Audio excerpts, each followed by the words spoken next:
Ash, you want to make a video? Come on, buddy.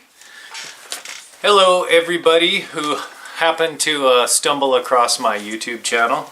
I thank you for watching the videos and leaving comments, good or bad, and all that stuff. I haven't done anything about the video or the channel in a long time, so I'm gonna. When I originally started, it was just kind of my hobby. It's mainly like working on my cars and surfing and stuff like that, but it's kind of changed. I think I started the channel 18 years ago, so I've been doing the YouTube. I was mainly just watching, but then I was like, well, I'm just going to throw videos on there, and if anybody likes anything I put, or if I can put a smile on somebody's face from something, then I have succeeded for the day. So yeah, the BlaCat, Feral Cat Friday, I'm going to continue with videos with him. He's been around our shop for a long time. He was a very, very mean feral tomcat. He would only come out when he knew we were gone. He would come out and bully all the other cats, take their food, and then just disappear. At one time, I think it was 16 years ago, we had 16 or 17 cats that I was taking care of. I had a group in my area come help me trap them and get them all spayed and neutered and then released. 3 litters of kittens that we rescued and got them all new homes. So ever since all the cats were spayed and neutered, we haven't really had any new cats. Every now and then there'll be a random cat, like Random Kitty, one of the cats I brought home. I think we had a lot of RV people that would come, homeless people, and I think somebody might have known I was feeding cats and dumped him there, but I could tell he didn't belong out there. And plus he was already fixed and he didn't have the clipped ear, so I think somebody dumped him. I looked around, I didn't see anybody saying that they were missing a cat, so I think something happened there. And then my cat Mama Bear, she's back there. I rescued her from the bushes too 14 years ago. She was pregnant and she was living in the field across from my work, and luckily I brought her home, because a week after I brought her home, she had the kittens, and the field that she was living in got plowed by the tractor, so that worked out good. So got all the kittens homes, kept Mama Bear and Super Kitty, one of her cats. But yeah, BlaCat, since he became nice, they trapped and fixed him. Took him 10 years. He did a 180 turnaround, and now he's semi-nice. He still has a bad side to him, but for the most part he's a good cat, and he lives in our shop, and he's free to go whenever he wants, but he chose that that's his home, so he stays there. So I figured I'll just document him through the weeks, and then make my Feral Cat Friday. And I get the comments, he's not feral. I know he's not feral. He was feral at one time, but he's not anymore. But I just named it Feral Cat Friday because it rhymed, and I kept it with that. So, but I appreciate all the comments that people leave about BlaCat and people that watch it. Just me documenting Feral Cat that we were able to bring in and give him a home and give him a happy rest of his life. He used to be, when he lived out in the bushes, boy, he was a mess. Like he looked like he was on death's door a couple times, and now he's gets plenty of food, gets too much food. We're still on a diet, good water, place to sleep, and he doesn't have to be out in the bushes when it rains or nasty weather. So I'm going to continue with the Feral Cat Fridays with BlaCat and do that stuff. So I know the cats get the views. It seems like everybody likes cats. I always watch cat videos, but I don't really look at analytics too much, but I've noticed the cats get most of the views. And so I'm going to continue to do the Feral Cat Friday with BlaCat and Mama. And then if any random cats show up, every now and then we get a random cat that shows up. But it's been a long time, so I'll continue those too. And then also my cats at home. Every now and then I'll post videos of my home kitties. I have another channel that I post them on. It was more for Super Kitty, and our music that we do is a separate channel. But every now and then I'll put like Ash, UDX 76.5, my CB radio cat. I'll put videos of him on there and random and stuff. But I have a different channel where I put those guys on. And then the other thing, cars. Now the daylight savings is coming up. Start working on my cars again. and maybe do some video of those. And then the car shows, of course. I like doing videos of car shows. The wife and I, we go to a lot of the Cars and Coffee and just the different car shows in our county. I've always liked old cars, so I'll do a lot of car stuff, and try and get some video of my cars on there too when I start working on them again. I got a lot of work to do on my cars, and I've kind of been neglecting them, so I've got stuff to do on those guys as well. And then also the guitar stuff. I enjoy doing the guitar. It's just another one of those hobbies. When I was younger, I played in bands and did all that stuff, and now it's just a way for me to relax and write music. And you know, when I buy a new piece of gear, I'll make a video of it. I don't get anything from anybody. I've never been offered anything to test. My channel's too small, but all the stuff that I do show on my channel, like the last one I just did, the Eminence Carnivore speaker, I always wanted to get one of those once they were released. So I have a whole bunch of speakers. I need to do another test, but I did that last one with the Carnivore speaker. And then any type of foot pedals I get, or if I knock the camera, if I change pickups in my guitars or anything like that, I will post stuff like that about guitar stuff. And then my Kitties of Doom music, I still like doing that, so I need to do my Metal Riff Mondays again, but I haven't had much time. And I kind of got on a dry spell of guitar riffs, but I'm going to hopefully start doing more Metal Riff Monday things, because it helps me practice on mixing. I'm still not very good at mixing in my software.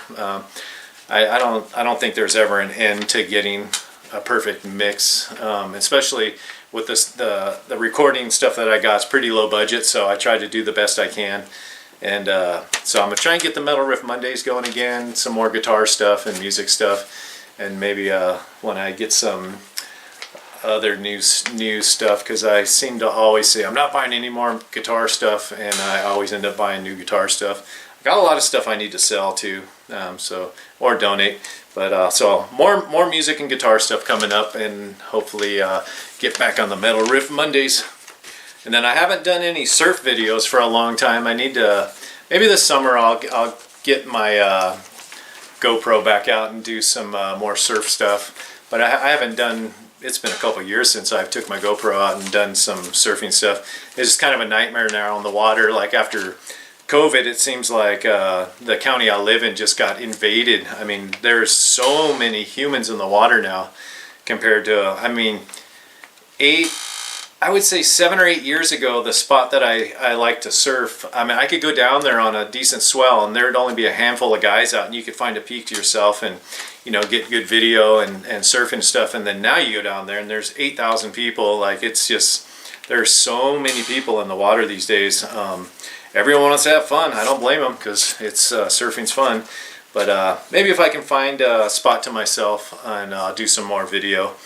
I got my different stuff, so I'll try and get some more surfing videos back in there, and more surfing stuff, or I'll just go down and video people surfing too.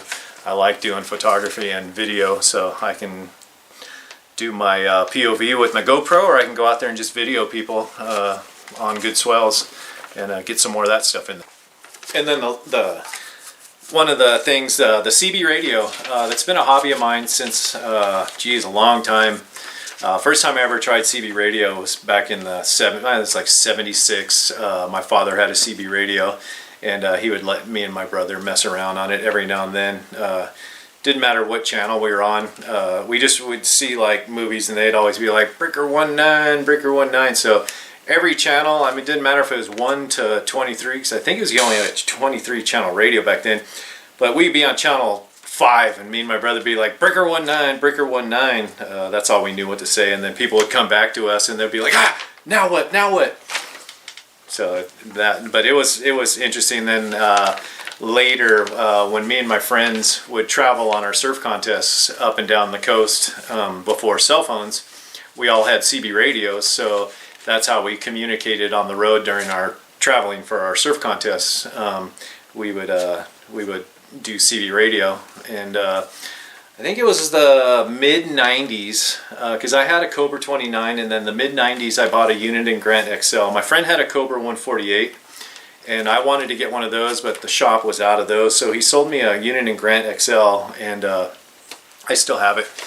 And actually, no, that one got stolen. Somebody broke in my car, stole it, and they actually cut the coax on my Wilson 1000 and stole the mag mount and the antenna. And then when a buddy of mine, his dad, found out that my radio got stolen, he sold me his Unit Grant XL. That's the one I have. I got that one in 1995, and I still have that one. Still works good. And then I rebought a Wilson 1000 back in 95, and I still have that one. So I started talking skip on sideband probably late 95 till about 2000. But we still talked to AM because we had our local channel where I lived was channel 4. The guys north of us were channel 10. And every now and then they would come down and harass us, or we'd go up there and harass them. But we were all friends, so it was pretty fun. And then we'd do the hide and seek or the fox hunts, where one of us would drive out somewhere in town, and we every 5 minutes we'd key up for 30 seconds, and then we had to track his signal. And that used to be a lot of fun, but no, I don't think anyone does that anymore. But we used to do those kind of things.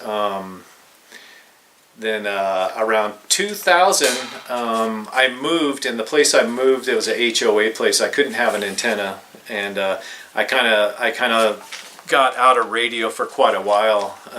One of the last people that I talked to when I turned the mic off was 251 Henry in Santa Barbara, the county I lived in.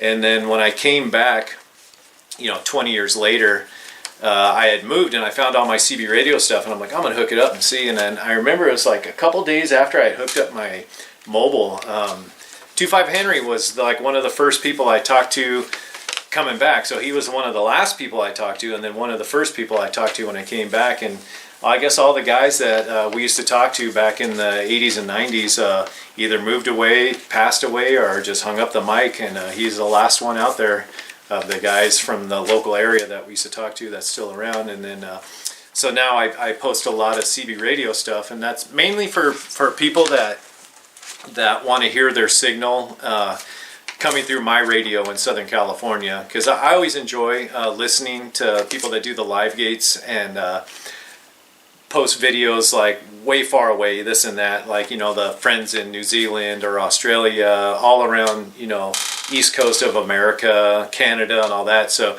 when they do, it's always really cool to hear your radio, your signal coming through their radio. So I post a lot of videos, CB radio videos, so that if anybody out there just happens to stumble across it and they want to look through my videos, they can hear how their signal comes through all the way to Southern California. So it's always fun. I kind of wish they had that stuff back in the old days, because you never really knew who you were talking to. And now, like, I made so many good friends on the radio, and they're all on social media, so I actually get to see or meet the people in a different way than back in the old days, where all you knew was a voice, and you never, you could do QSL cards and stuff like that and interact like pen pal type of thing, but now you can just social media and talk to them. And I still like doing QSL cards, so if people that do QSL cards, I'll send a QSL card to somebody if I make a contact with them, if they do that. But yeah, the CB radio stuff, so there's a whole bunch of stuff I'm going to continue on my channel. And then if there's anything anybody wants me to put on my channel, I can try and put other stuff on there. I don't know what people are interested in. I just kind of like my hobbies, I just put on there, and if people enjoy watching me do stupid things, or cats aren't stupid though. I gotta watch my mouth, because that cat just eyeballed me when I said that. And then I'm sure BlaCat's ears are burning at work, and I'm gonna get the double BlaCat whack or the Panther pounce from Ash because I don't want to say cats are stupid, because cats aren't stupid. Cats are smart. They got 9 lives. And anyways, thank everybody for who comes to my channel and watches, and I appreciate it. And hopefully I can make some more interesting stuff and continue my channel and make it put a smile on somebody's face. Like I said, if I can put a smile on somebody's face or make them laugh, then I succeeded for the day, because I just want to make people smile and be happy. So everybody, have a wonderful day. JGmopar on YouTube.